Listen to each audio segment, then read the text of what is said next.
What's up, Bubba? Thanks for joining us, man. I appreciate it. What's up, y'all? We will get everybody populated here and we'll get started. All right.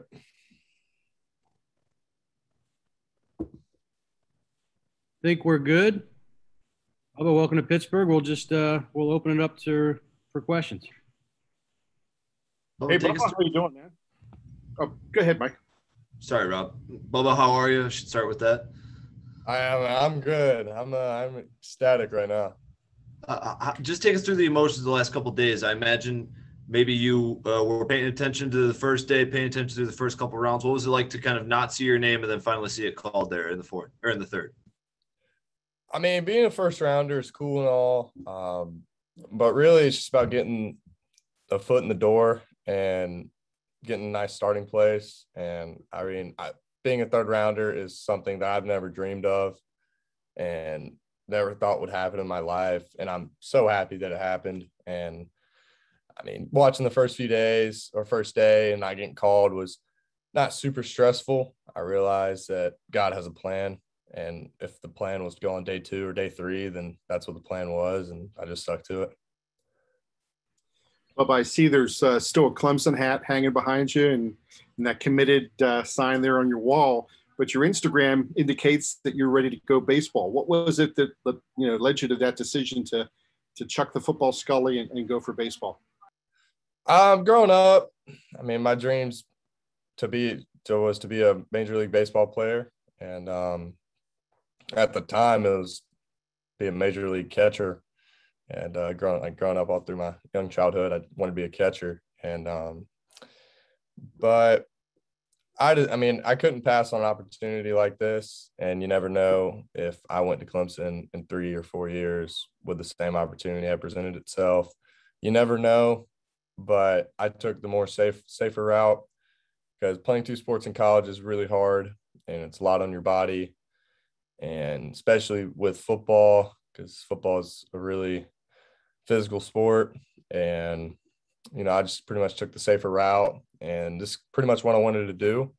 I always wanted to be a high draft pick, high name guy coming out of high school, kind of like one of my buddies was, and Kumar Rocker. But laying down football, I mean, yeah, I'm not going to regret anything, but football is a sport that I grew up with and my family played it.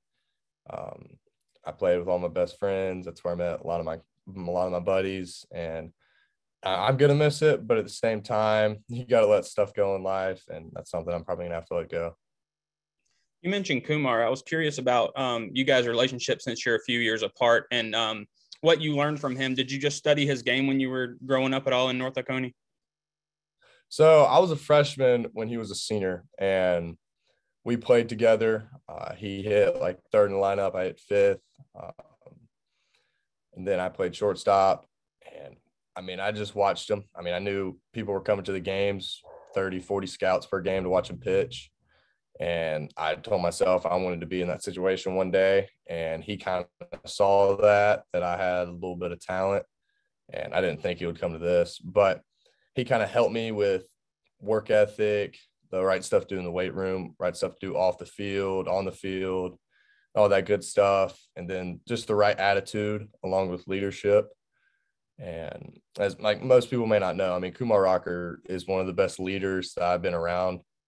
And I would put myself in that boat with him.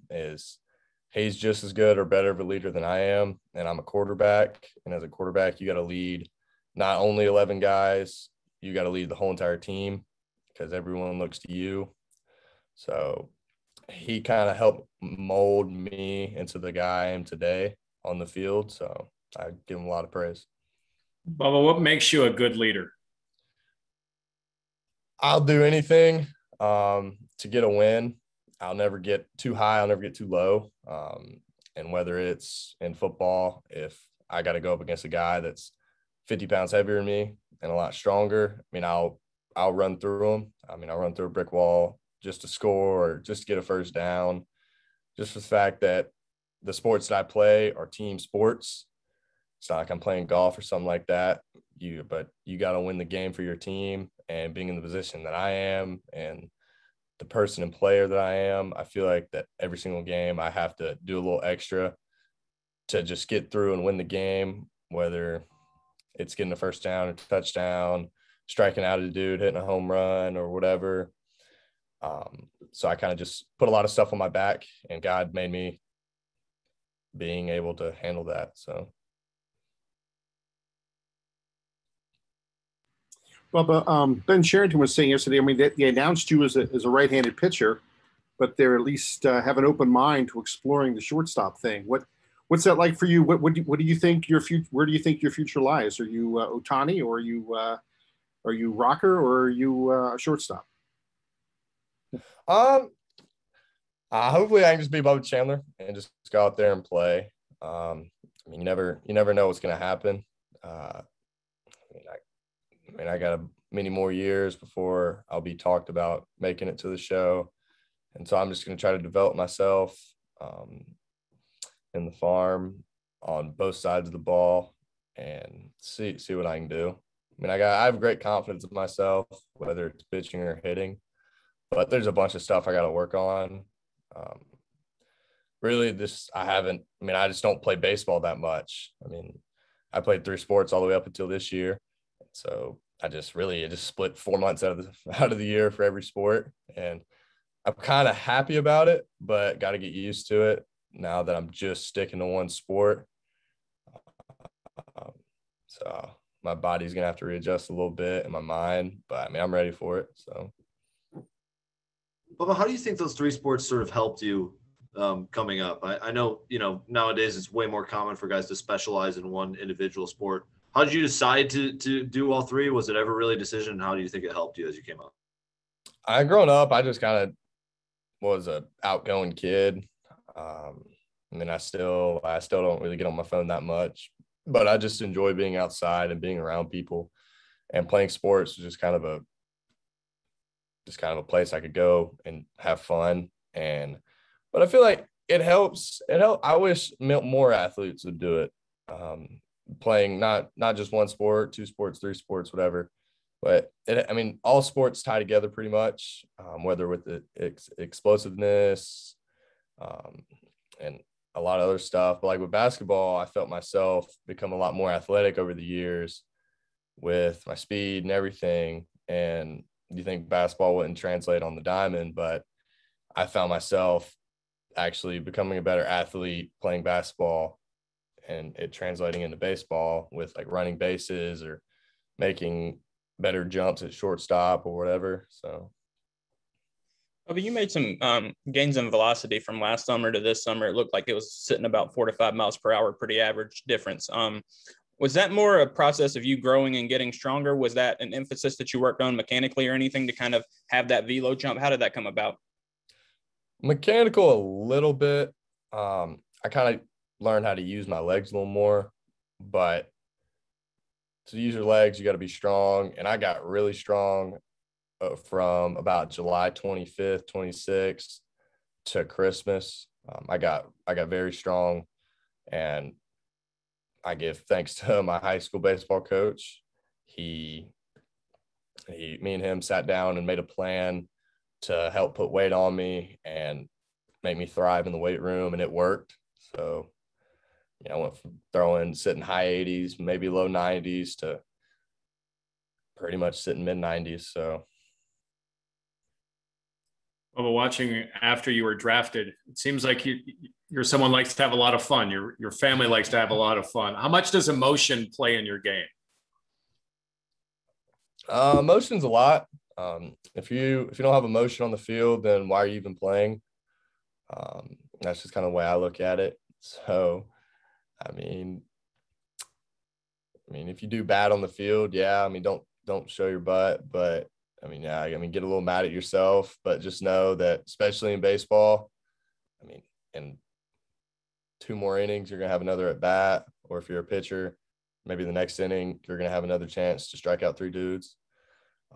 So, I never really I never let emotion get the best of me, but I definitely play with emotion, and I wear my heart on my sleeve. So that's from the sports side of it. But my family, we love having fun. We're a good Southern family. who like the outdoors and like to hunt and all that. So I mean, we just enjoy smiling and having fun because that's the way of life. But what is your relationship to Brad Johnson? I saw he posted that he has seen you kind of growing up. Is there much relationship there? But like the Super Bowl winning quarterback Brad Johnson, is he just from your area?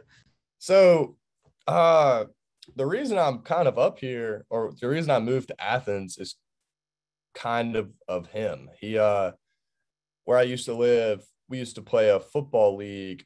It was called like the Athens League or whatever. And we lived about an hour away from Athens, but there was not a lot of competition. It was kind of like travel football, but there wasn't a lot of competition where we lived. So we joined this league and got to know him a little bit. And then there was an all-star game, and I was the quarterback for it.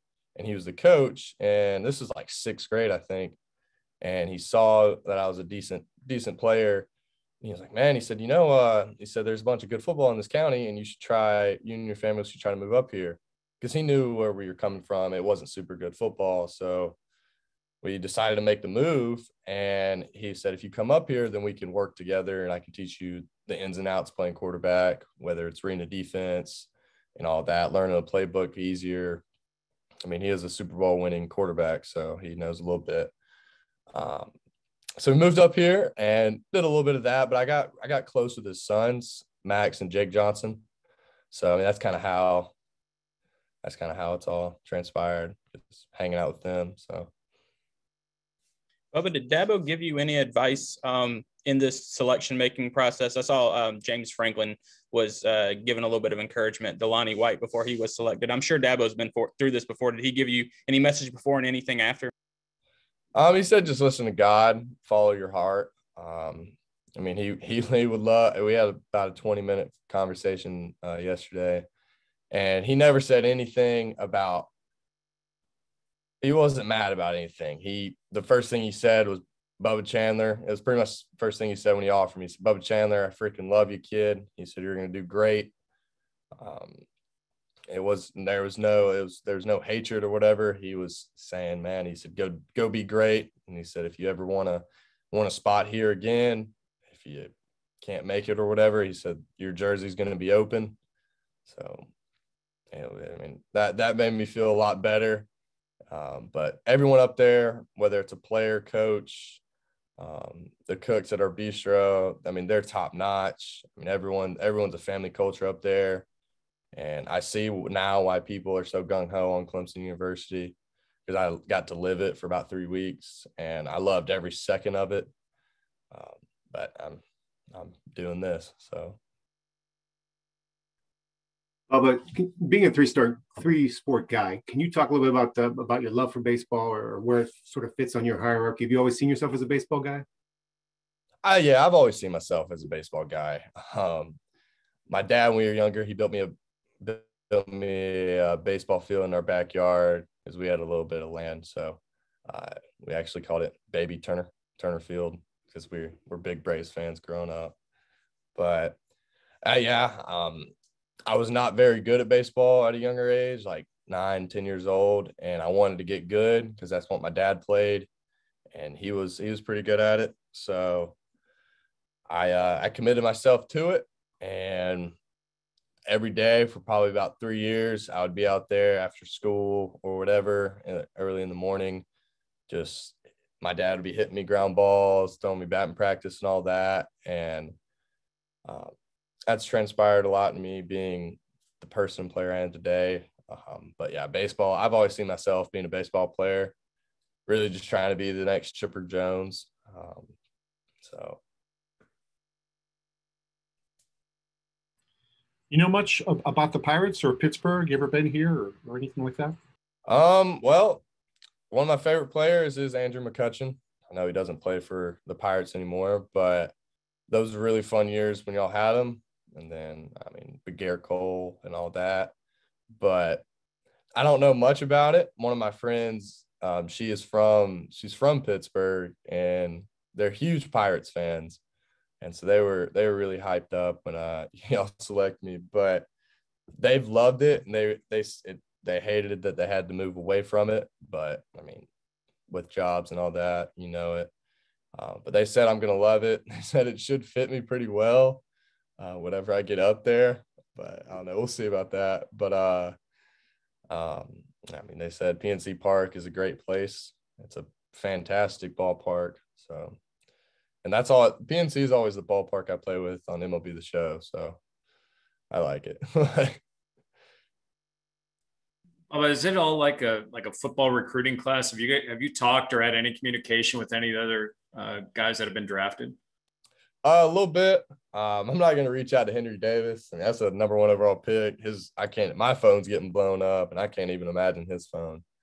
But so I'm gonna wait a few days to reach out to him. But me and Lonnie White, well, I mean, we're good friends, so we've talked a bunch about it. I mean, we're stoked about it. I haven't talked to Anthony yet, but I mean, I know him just through the grapevine of travel baseball over the years. So we'll all get together and have a little chat about it. All right, you guys good? Bubba, tremendous stuff. Appreciate it. Yes, sir. Thank you all. Thanks, man. All right, see ya.